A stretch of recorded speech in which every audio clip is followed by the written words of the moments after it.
ओम नमः सिद्धिभ्यो नमो अरिहन्ताणं नमो सिद्धाणं नमो आयनीयाणं नमो उवज्झायाणं नमो लोये सव्यसाहुणं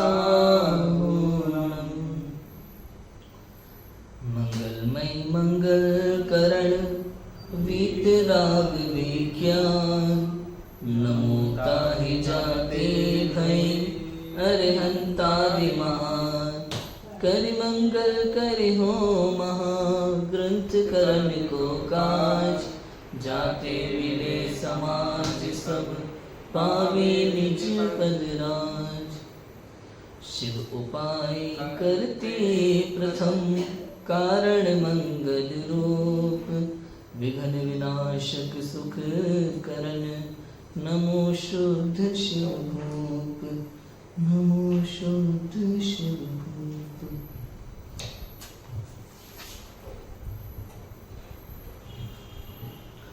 आचार्य कल्प पंडित तोडरमल जी द्वारा विरचित मोक्ष मार्ग प्रकाशक ग्रंथ 9वां अधिकार हमारा चल रहा है मोक्ष मार्ग का स्वरूप। संसार में जितने भी जीव हैं सभी दुखी हैं और सुखी होना चाहते हैं। सुख का दूसरा नाम है मोक्ष। सबसे पहले यहाँ एक प्रकरण लिखा आत्मा का हित मोक्ष ही है। उसमें पूरा स्पष्टीकरण दिया कि आप दुखी हैं और सुख चाहते हैं। सुख मतलब हित, सुख माने हित। अब जहां जहां आपको सुख नजर आ रहा है वहां वहां एक बार विचार करके देखो कि सुख है कि नहीं, वहां विचार करके देखो। तब अंत में निर्णय किया कि भाई सब आत्मा का हित मोक्ष ही है, क्योंकि जैसा सुख हमें चाहते हैं वैसा जैसा सुख हम चाहते हैं वैसा सुख तो मोक्ष में ही मिलता है। जहाँ भूख का नाम नहीं है, जहाँ प्यास का काम नहीं है, खांसी और जुकाम नहीं है, आदि व्याधि का नाम नहीं है। समझ में? जो हमें चाहिए।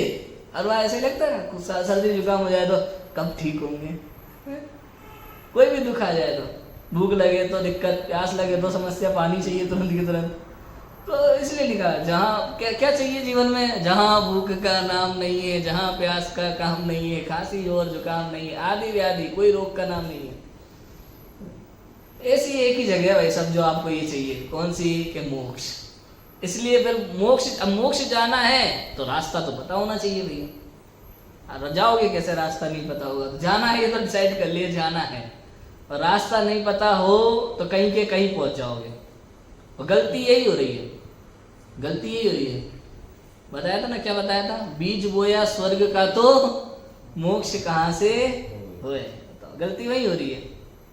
ये शुभ भाव पुण्यादिक में उलझता है, सोचता है कि यही मोक्ष मार्ग है।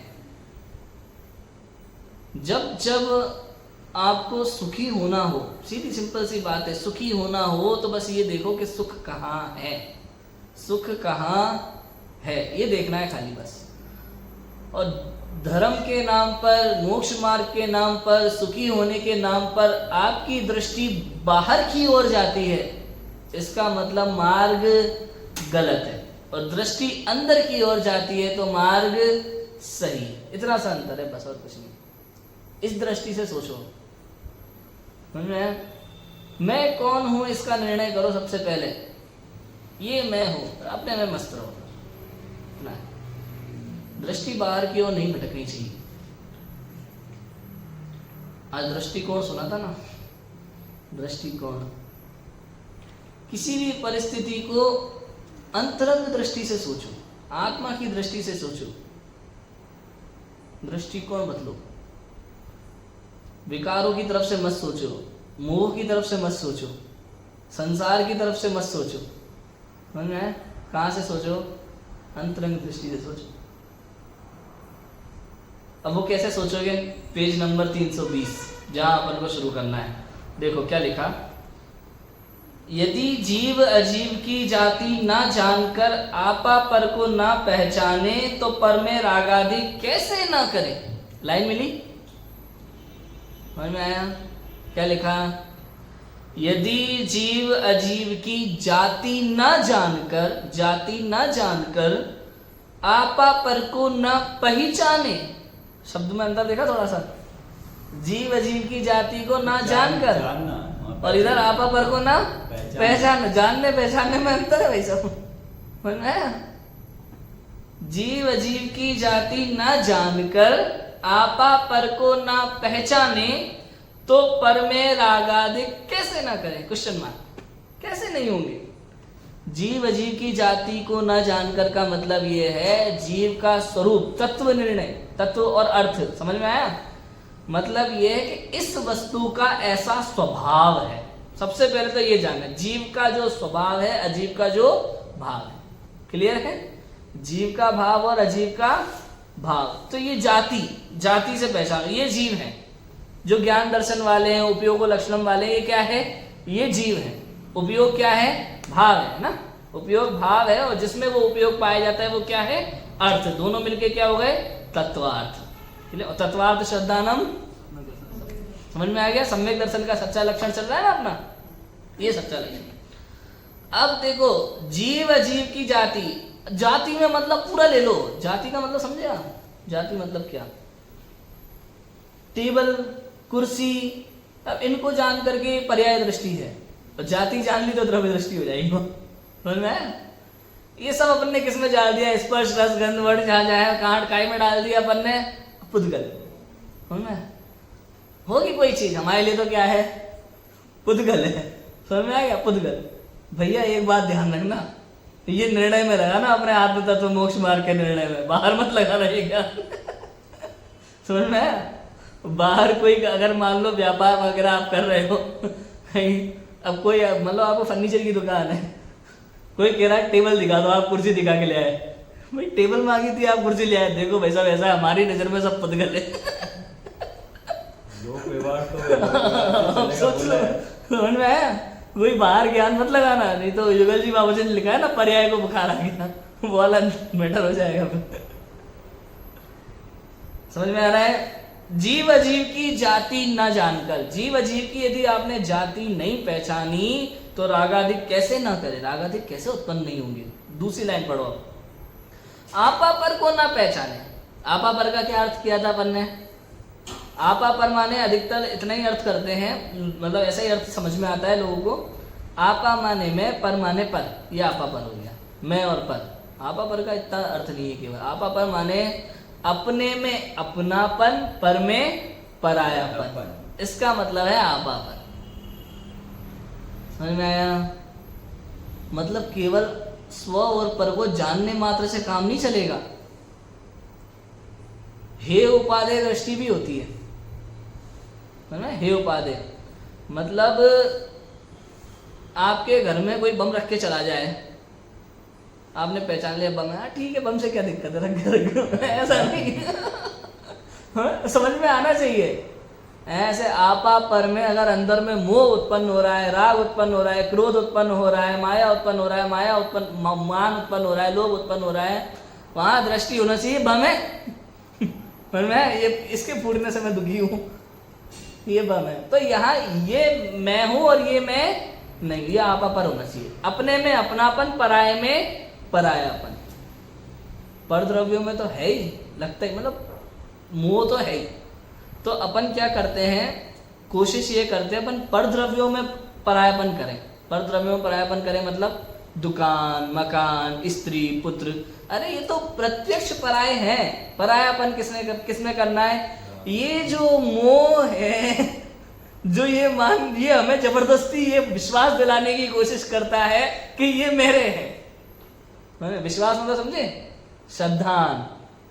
जब मोह हमें ऐसा श्रद्धान कराता है कि ये तेरे हैं, इसका नाम है मिथ्या श्रद्धा। समझ में? और इस मोह को पछाड़ देना, इस मोह से दूर रहना, मोह की बात को अनसुना कर देना। मोह से लड़ना नहीं, भिड़ना नहीं, ज्यादा टेंशन मत लेना। भाई साहब वीरता किसमें है? अपन ने वीरता के अर्थ किए ना, वीरता, महावीर जयंती थी कल, जन्म कल्याण भगवान महावीर का। वीरता मतलब क्या? लड़ने में वीरता नहीं है, ना लड़ने में बहुत बड़ी वीरता है। 8 कर्मों से लड़ो मत, क्या कहते, मोह से लड़ो मत, क्रोध से लड़ो मत, कषायों से लड़ो मत, पापों से लड़ो मत। क्या करो? चुपचाप बैठो अपने घर में शांति से। अरे ये तो दरवाजा खटखटा के भाग जाएगी अपने आप बाहर से। तुम लड़ने बैठोगे ना तो लड़ाई बढ़ती चली जाएगी, खत्म नहीं होती, है ना? लड़ाई बढ़ती चली जाती है, खत्म नहीं होती। तो क्या करना? लड़ो मत, मोह को अपना काम करने दो, अपन अपना काम करो, ये तो भग जाएगा, ज्यादा देर थोड़ी टिक पाएगा। बात समझ में आ रही कि नहीं आ रही? आपने इसको जितना भाव दिया उतना ही टिकेगा। यदि आपने भाव नहीं दिया तो सारे उपकरण लेके चले जाएगा, अपने टीम टाम लेके सारा लड़ाई झगड़ा खत्म। क्लियर है? उसके लिए मतलब जानकर पहचाने, मतलब पहले तो दोनों को लक्षणों से जाना, हाँ, जान के भिन्न माना, हाँ, और मान के फिर हे उपादेय, हाँ, हे उपादेय माना तो हे माना तो उसको छोड़ना, मतलब उसमें परायापन, ये छूट जाएगा, छूट गए, छूट जाएगा, अपने में अपनापन, ये बस मैं हूँ, तब ये हो गया पूरा। हाँ, पहचान, बस इतना ही है। अब देखो यहाँ है ना, आपा पर को ना पहचाने तो पर में रागादिक कैसे ना करे। अपने में अपनापन, पराये में परायापन, जब ये भेद विज्ञान हो जाता है ना तो रागादिक नहीं। जब तक आप पर में अपनापन मानते हो, समझ में आया, या फिर अपने में परायापन मानते हो तो राग द्वेष उत्पन्न होते हैं। मैं हूं, पर है, अपने में अपनापन, पर में परायापन। मतलब पर द्रव्यों में जब अपन अपनापन मानते हैं ना या परायापन मानते हैं, दोनों चीज लेना। पर द्रव्यों में अपनापन और परायापन की दृष्टि समझना, दृष्टि यहां दृष्टि में लगता है राग द्वेष। क्या लगता है?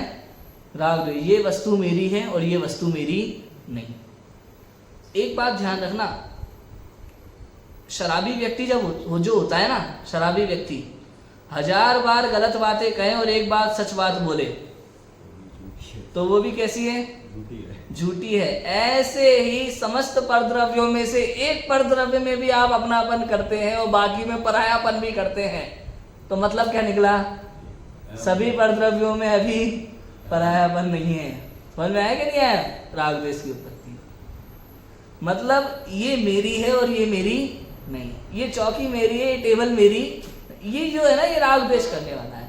अब इसमें क्या है? मेरी और मेरी नहीं, ये अच्छा है, ये बुरा है, फिर राग द्वेष उत्पन्न होते हैं। समझ में आया? क्यों उत्पन्न होते बताओ? अपने बच्चों में और दूसरे के बच्चों में राग द्वेष होता है कि नहीं होता? ये मेरे और ये मेरे, इसी से सारा राग द्वेष है। और फिर मैं कहता हूँ भैया एक बार विचार कर लो, जब हॉस्पिटल में जन्म हुआ था वो पहला दिन, तुम्हें पता भी नहीं था किसका है, कहाँ से आया है, कौन सी गति से आया है।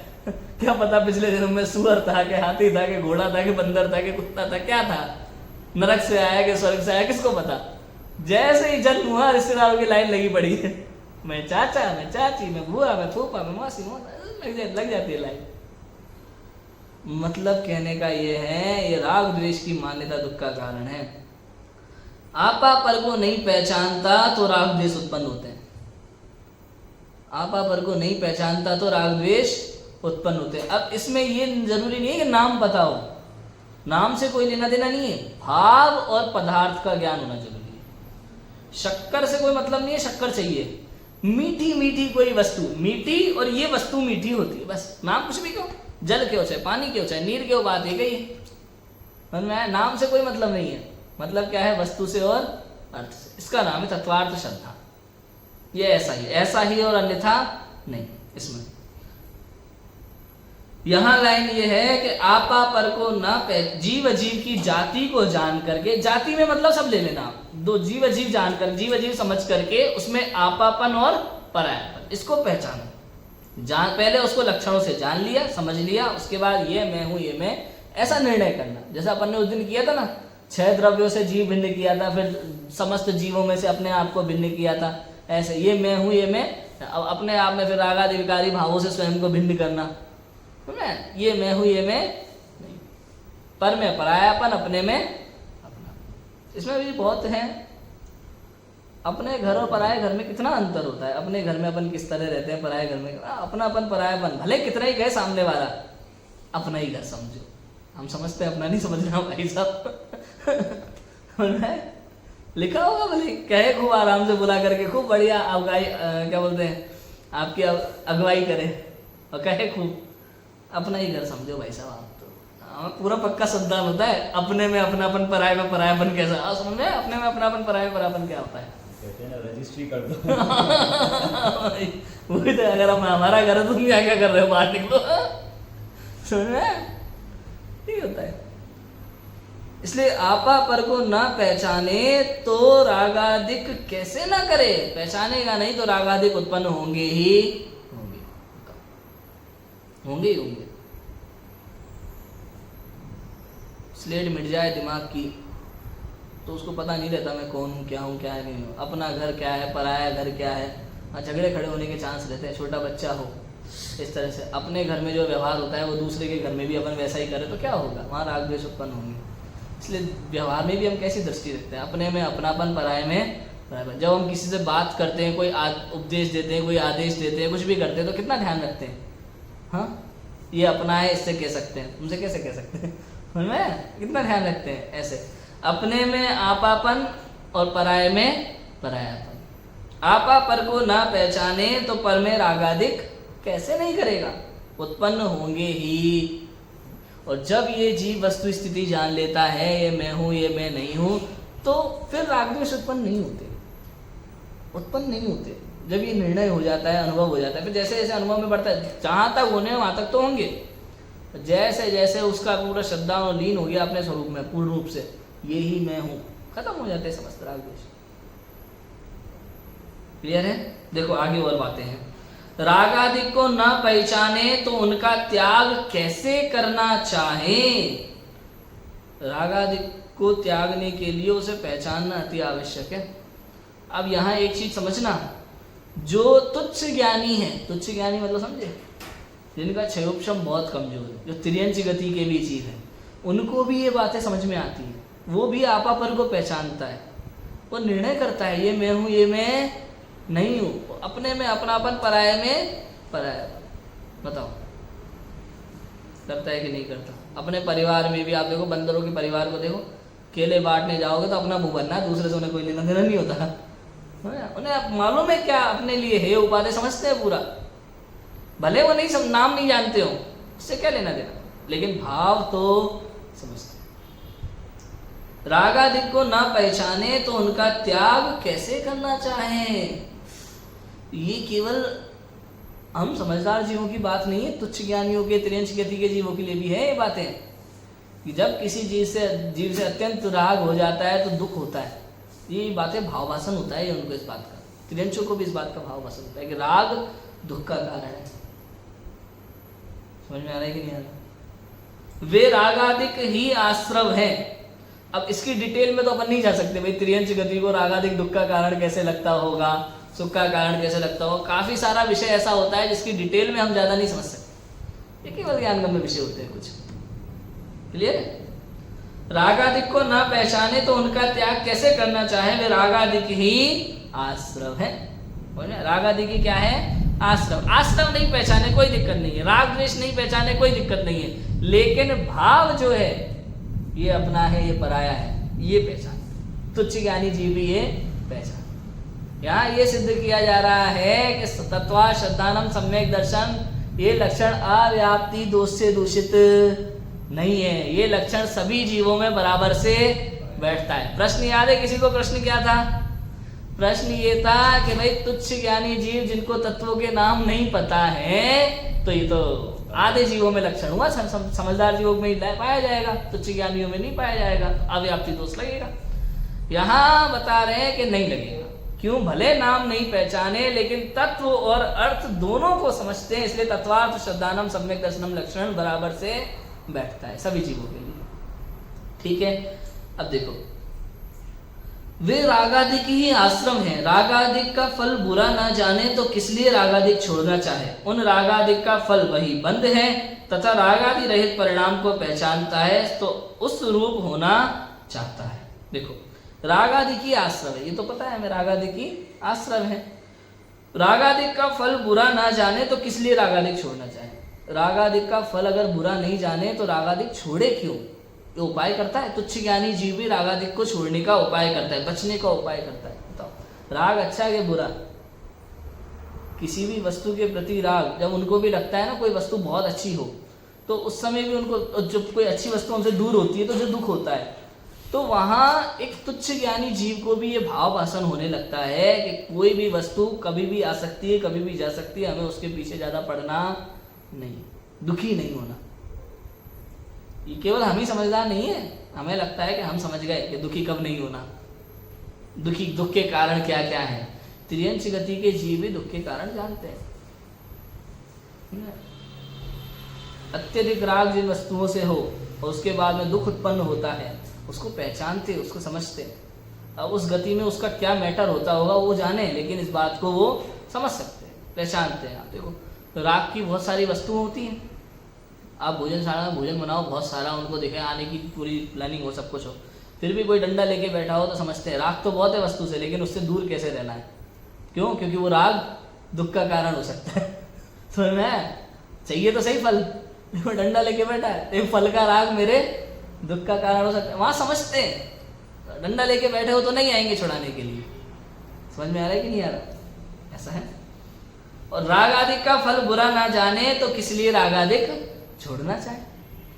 फल बुरा समझते हैं, त्रियंश गति के जीव भी समझते हैं कि यदि किसी चीज के पीछे राग की दृष्टि से हम भागेंगे, मोह के कारण से, राग के कारण से किसी चीज के पीछे, वस्तु के पीछे भागेंगे, तो जान को भी खतरा हो सकता है। इतना भाव वासन उनको होता है, तो अच्छी ज्ञानी जीव को ये चिंतन नहीं है ना वहाँ की, मैं राग करूंगा तो मेरे को चिंतन, वो चिंतन टाइप का वो नहीं, बट उसको बस ये ऐसे करूंगा तो ऐसे होगा, डर के मारे वो नहीं आ रहा है। यही तो समझाना चाह रहे हैं कि सहज होता है वहां पढ़ाई, वो पढ़े लिखे नहीं है, वो चिंतन नहीं करते जा रहे। यही बात तो यहाँ समझा रहे हैं, सहज रूप में उनको यहाँ यही समझाना चाह रहे हैं कि भाई नाम नहीं पता तो नहीं पता, वो इतनी पढ़ाई लिखाई की सोच नहीं करते। भाई किसी भी चीज के पीछे वकील जितने तर्क करता है उतने हम थोड़ी करते हैं।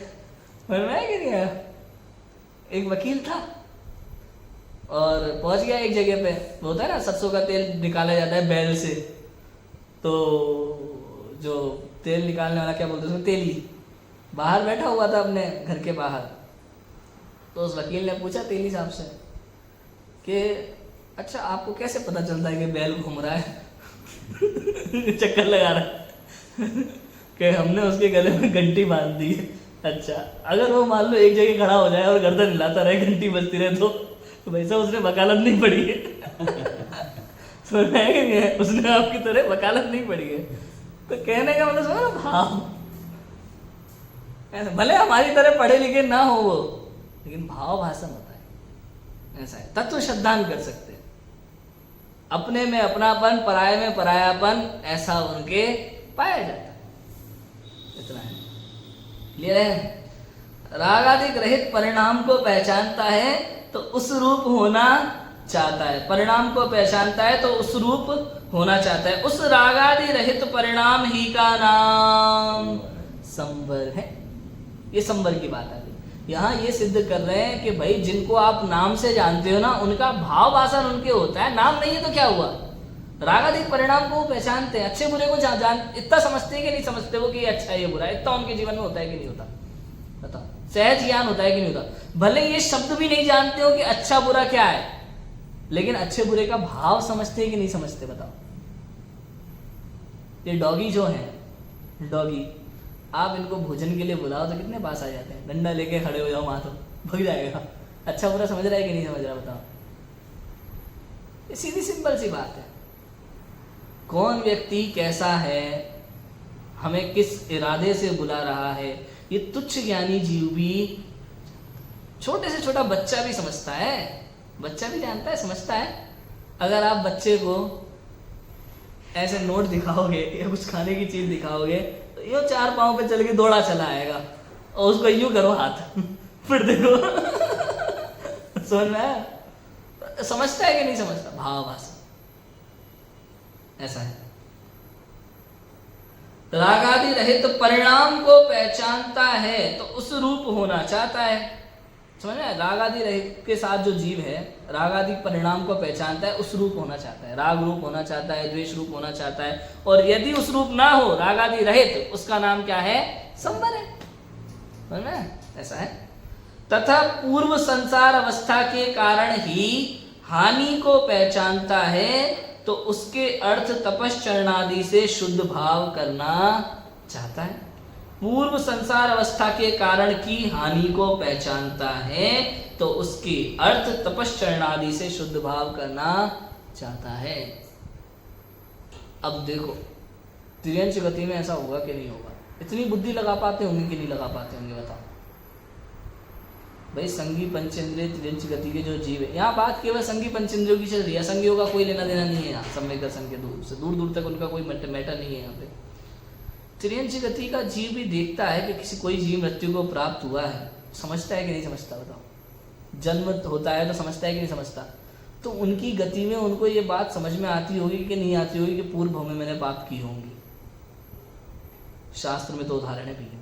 प्रथमा नियोग तो ये बात सिद्ध करता है कि तिर्यंच गति के जीवों को ऐसा भाषित होता है कि पूर्व जन्म में उनने पाप किए हो। जैसे हम लोग नहीं कहते बार बार, नहीं पढ़ाई की हो तो भी ऐसे मैंने भाव किए होंगे जिसका फल मिल रहा है, पूर्व में ऐसे परिणाम किए जिसका फल मिल रहा है, मेरी गलती का फल है, आ जाता है। उनको भी कहीं ना कहीं ये भाव भाषण होता ही है कि पूर्व के परिणामों का फल है, और अभी ऐसा कोई बुरा काम नहीं करना।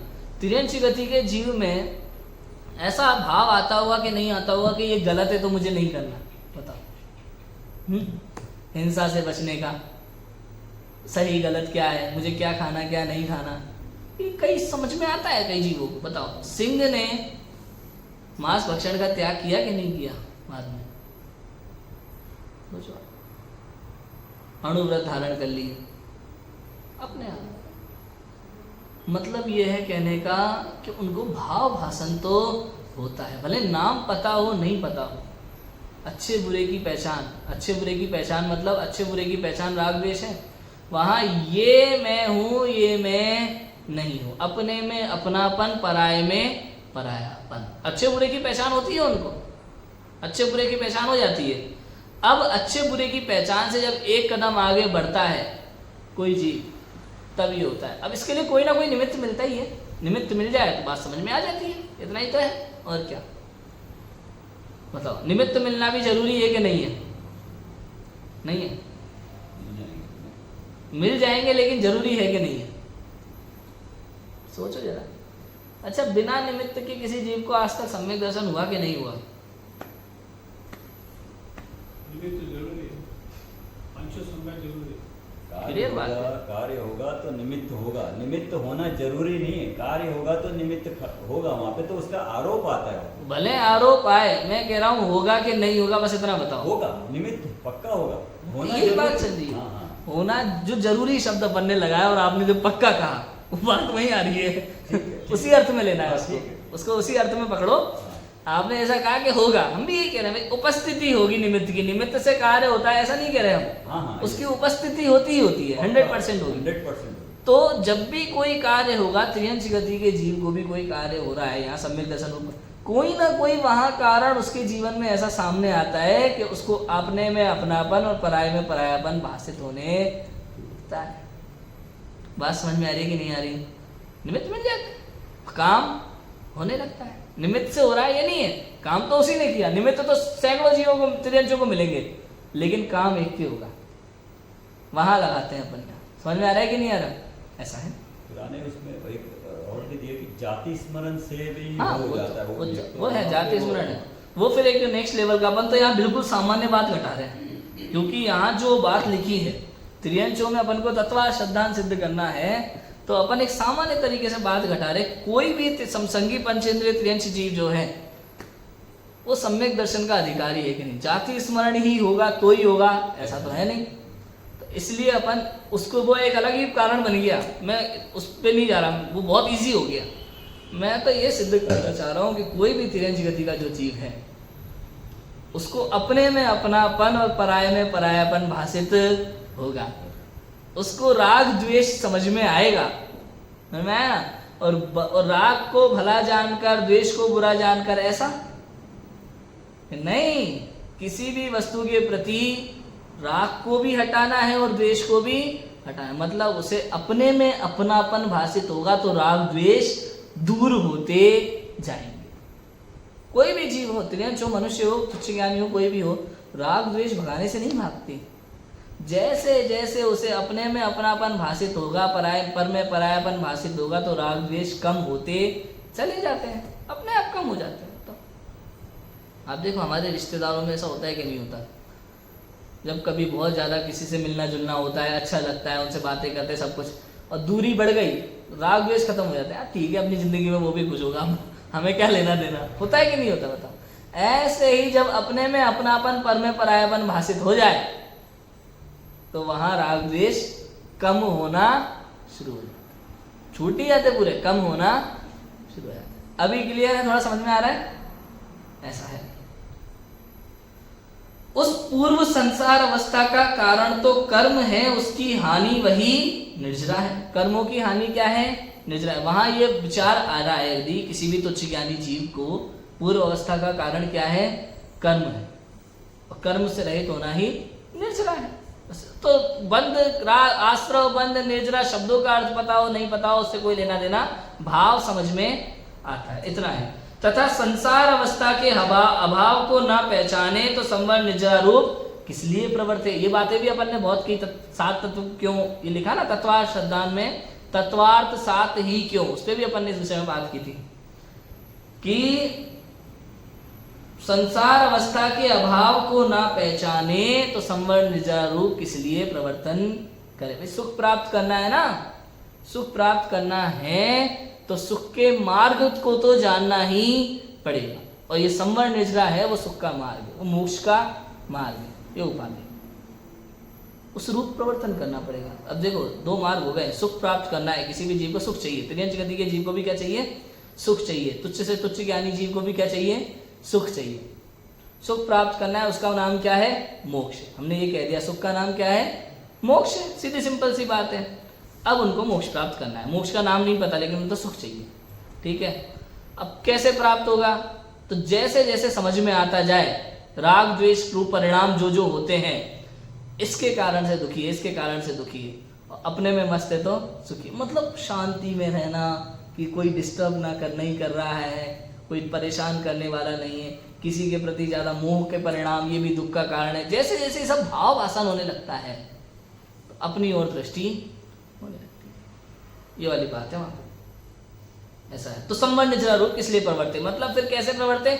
जब वो अपनी ओर प्रवर्तन करना शुरू करता है तो पर से रागाधिक छूटने लगते हैं, धीरे धीरे कम होने लगते हैं। इसी का नाम तो संवर निर्जरा है, समझ में? इसी का नाम क्या है? संवर निर्जरा। किसको संवर निर्जरा कहेंगे? दृष्टि पर से हटकर निज में लग गई, इसका नाम क्या है? संवर निर्जरा। प्रतीति हो गई, श्रद्धान हो गया। संवर निर्जरा शुरू होते ही सम्यक दर्शन हो जाता है, समझ में आ रहा है? सम्यक दर्शन हो जाता है। संवर शुरू नहीं हुआ तो सम्यक दर्शन हो ही नहीं सकता। शुरू होते ही माने दर्शन मोहनीय रुके, अनंतानुबंधी रुके, वहां संवर निर्जरा शुरू होते ही क्या शुरू हो जाता है? सम्यक दर्शन, प्रथमोपसम सम्यक दर्शन प्रकट हो जाता है, कर्णानियोग की दृष्टि से देखो। ऐसा है, ठीक है।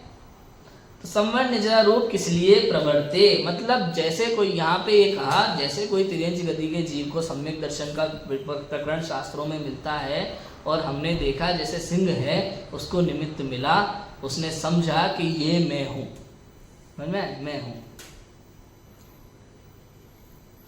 देखा जब अपने अंतर में कुछ और नहीं भगवान हूँ मैं,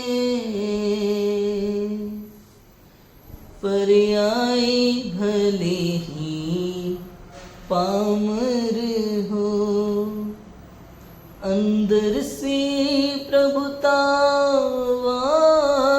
हूँ मैं, अंदर से प्रभुतावान हूँ मैं।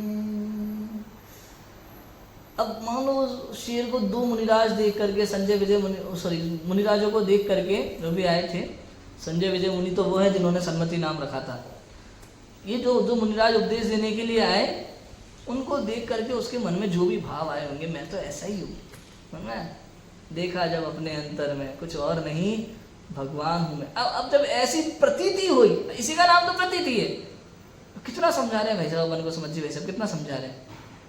हमें लगता है कोई आसन लगा करके बैठेंगे 6-6 घंटे तो ध्यान होगा, ऐसा नहीं है।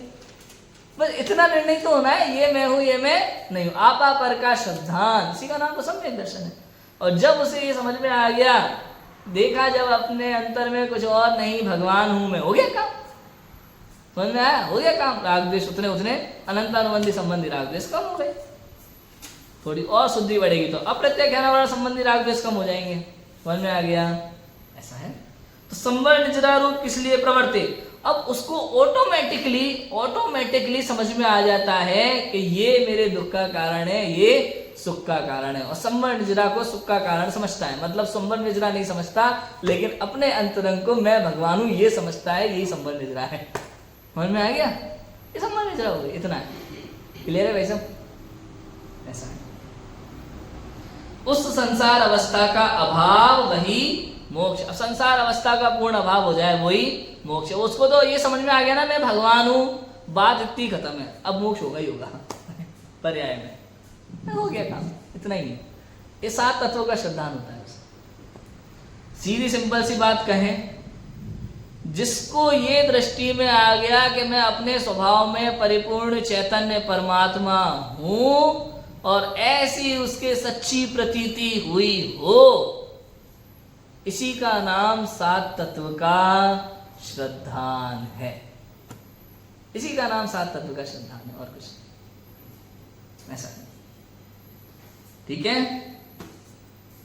इसलिए 7 तत्वों का श्रद्धान होने पर ही रागादि छोड़कर शुद्ध भाव उत्पन्न होने की इच्छा होती है। यदि इनमें एक भी तत्व का श्रद्धान ना हो तो ऐसी चाह उत्पन्न नहीं होती। अब देखो, इसमें लिखा एक ही तत्व का श्रद्धान ना हो तो ऐसी चाह उत्पन्न नहीं होती। अब यहाँ थोड़ा पढ़ाई हटा देना, थोड़ी सी इतना समझ लेना कि अगर उसने अपने को अपनापन अनुभव किया है तो 100% 7 तत्व होंगे ही होंगे भाई। एक नहीं हुआ तो उसने अपने को भगवान नहीं जाना। समझ में आया कि नहीं आया? सीधी सिंपल सी बात है। अपने में अपनापन यदि अनुभव में आया है तो 7 तत्व का श्रद्धान हुआ ही हुआ है, ना समझ लेना। एक तत्व का हुआ हो 5-6 का नहीं हुआ हो, ऐसा नहीं होता। अविनाभाव संबंध है। जीव तत्व का श्रद्धान है तो बाकी 6 तत्व का भी होगा, एक का नहीं है तो 6 का भी नहीं हो सकता, ऐसा है। ठीक है। तथा ऐसी चाह तुच्छ ज्ञानी त्रियंचारी सम्यक दृष्टि के होती ही है। सिद्ध कर दिया यहाँ पे, तुच्छ ज्ञानी त्रियंचारी सम्यक दृष्टि के ऐसी चाह होती है। कैसी चाह होती है? सुख की चाह। कैसे सुख की चाह? अतीन्द्रिय सुख की चाह, अपनेपन की चाह, अपने में अपनेपन की चाह। ऐसा होता ही है। शुद्ध भाव की चाह, ये शुद्ध भाव है। अपने में अपनापन का प्रतीति होना, इसका नाम क्या है? शुद्ध। इसी का नाम शुद्ध उपयोग है। शुद्ध उपयोग कोई ऐसी बला नहीं है। लोगों को लगता है सारे विकल्प रुक जाएंगे, मैं कोई हवा में उड़ने लगूंगा तो शुद्ध उपयोग, ऐसा कुछ नहीं है। मैं अपने आत्म तत्व की प्रतीति होना, ये मैं हूँ। दुनिया में चाहे कुछ भी हो रहा हो, मैं स्वभाव में परिपूर्ण हूँ। किसी से कुछ लेना नहीं, किसी से कुछ देना नहीं। आया था ना उसमें पाठ में, ओ चैतन्य आनंदमय सहज जीवन हमारा, इसमें पढ़ा था अपन ने। किसी से कुछ नहीं लेना, किसी से कुछ नहीं देना, ये हमारा भाव है। ये प्रतीति हो गया सब में। इसी का नाम शुद्ध परिणाम है, शुद्ध भाव है। इसलिए उसके 7 तत्वों का श्रद्धान पाया जाता है, ऐसा निश्चय करना। लेकिन इसलिए उसके 7 तत्वों का श्रद्धान पाया जाता है, तुम तो ऐसा निश्चय कर लेना, बात करता हूं। ज्ञानावरण का क्षयोपशम थोड़ा होने से विशेष रूप से तत्वों का ज्ञान ना हो, तथापि दर्शन मोह के उपशम आदि से सामान्य रूप से तत्व श्रद्धान की शक्ति प्रकट होती है। इस प्रकार इस लक्षण में अव्याप्ति दूषण नहीं है। क्या लिखा? ज्ञानावरण का क्षयोपशम थोड़ा होने से विशेष रूप से तत्वों का ज्ञान ना हो। विशेष नहीं पता, नाम नहीं पता हो उसके, और उसकी डिटेल में जो भी है सूक्ष्मता से अपन पढ़ते रहते, करना नहीं हो, वो नहीं पता हो, कोई दिक्कत नहीं है। तथापि फिर भी दर्शन मोह के उपशमादि से, दर्शन मोह का उपशम हो जाता है। दर्शन मोह माने, दर्शन मोह वो महापुरुष है जो हमें अपने आप को नहीं जानने देता, अपने आप से दूर करता है, ये दर्शन मोह है। समझ में? ये समझ लो दर्शन मोह मेरी आत्मा के बाहर में, मेरे बाहर में द्वारपाल बन के खड़ा हुआ है, ये मुझे झांकने नहीं देता अपने अंदर। समझ में? ये दर्शन मोह है। दर्शन मोह के उपशमादिक से, जैसे दर्शन मोह को यूं हाथ रख के बिठा दिया अपन अंदर देख सकते हैं खिड़की में अपने अंदर। दर्शन मोह के उपशमादिक से सामान्य रूप से तत्व शब्दान की शक्ति प्रकट होती है। तत्व शब्दान की शक्ति वहां प्रकट हो जाती है दर्शन मोह के उपशम से। दर्शन मोह है जब तक खड़ा हुआ है तब तक वो आपको अपने को जानने नहीं देगा, और वो अपने को नहीं जानने देगा तो आप आपा पर का निर्णय नहीं कर पाएंगे। आपा पर का निर्णय नहीं कर पाएंगे तो तत्व शब्दान नहीं होगा। इसलिए कहा दर्शन मोह, वहां जब ये आप विचार चलते हैं दुनिया भर के, धीरे धीरे सब समझ में आता है। कोई ऐसा नहीं है कि बहुत प्लानिंग करनी होती है सम्यक दर्शन की, ऐसा कुछ नहीं है। एक समय होता है, कुछ नहीं, निमित्त मिलता है, कार्य हो ही जाता है। ये मत सोचो कि कार्य नहीं होगा, होना ही होना है। हमारे अंदर तो कार्य होना ही होना, 100% होना है। क्या होना है? अपने को बस अपने को, ये मैं हूं ये जानो, बस कार्य हो गया, इतना ही है बस, और कुछ ज्यादा मुश्किल चीज नहीं है। हमें लगता है हम शास्त्रों से पढ़ते हैं तो बहुत मुश्किल है, बहुत मुश्किल है, और इतनी सारी बात है, ओहो क्रियाओं पे हमारी दृष्टि रहती है, इसको ऐसे सुधारना, इसको ऐसे सुधारना, इसको ऐसे सुधारना। यहाँ हम उलझ जाते हैं, कहीं ना कहीं उलझ जाते हैं। केवल इतना जानना है कि मैं ये हूँ, ये मैं हूँ, ये मैं हूँ, ये निर्णय होना है, बस काम हो गया। तब क्या होगा कि दर्शन मोह का उपशम होगा और तत्व शब्दान की शक्ति उससे प्रकट हो जाएगी। और इस प्रकार इस लक्षण में अव्याप्ति दूषण नहीं है। किन किन के होता है ये सम्यक दर्शन में? ये तत्वा शब्दानम सम्यक दर्शन, ये लक्षण किन किन के पाया जाता है बताओ? कि सभी जीवों में पाया जाता है। सभी जीवों में पाया जाता है का मतलब जिन जिनको सम्यक दर्शन होगा उनके तत्वार्थ श्रद्धान होगा ही होगा। सम्यक दृष्टि, सभी सम्यक दृष्टि जीवों के पाया जाता है। सभी सम्यक दृष्टि मतलब चौथा गुण स्थान और उससे ऊपर सिद्धालय तक सभी के तत्व श्रद्धान पाया जाता है। हमने जो विचार वाली बात की ना अभी, अब ये विचार तो सिद्धों के भी नहीं होता, रहंतों के भी नहीं होता, लेकिन उनके सम्यक दर्शन है। समझ में आ रहा है कि नहीं आ रहा? सम्यक दर्शन का विचार से दूर दूर तक कोई संबंध नहीं। सम्यक दर्शन प्रतीति का नाम है। किसका नाम है? श्रद्धा, प्रतीति। बिल्कुल वैसे ही जैसे सुमन जी वैसे हमने बताया ना, मैं मनुष्य हूं, ये पक्का करने के लिए आपको क्या क्या करना पड़ेगा बताओ राजी भाई? मैं पुरुष हूं, इसके लिए क्या करना पड़ेगा? माला फेरे, व्रत करें, उपवास करें, पता चल जाए कि मैं पुरुष हूं। बचपन से प्रतीति पुरुष है, याद नहीं करना पड़ता, सोचना नहीं पड़ता, लिखना नहीं पड़ता, मेहनत नहीं करनी पड़ती, किताबों में नहीं पढ़ना पड़ता कि पुरुष के लक्षण देखे जरा क्या क्या है मुझ में पाए जा रहे हैं कि नहीं पाए जा रहे। ऐसे ही आत्मा, आत्मा मैं आत्मा हूं, बात खत्म हो गई। मैं इतनी सी बात। और ये तुच्छ ज्ञानी जीव में भी पाया जाता है, इसलिए इस लक्षण में अव्याप्ति दूषण नहीं है। और भी कई सारे प्रश्न उत्तर शिष्य उठाएगा, मतलब पंडित टोडोनो जी प्रश्न उठा रहे हैं, उत्तर दे रहे हैं कि आपको कहीं कोई शंका ना रहे सम्यक दर्शन को समझने में, सम्यक दर्शन का सच्चा लक्षण क्या है। और चर्चाएं इसमें लिखी, हम बात करेंगे। अभी की बात को विराम देते हैं। ओम नमः सिद्धि।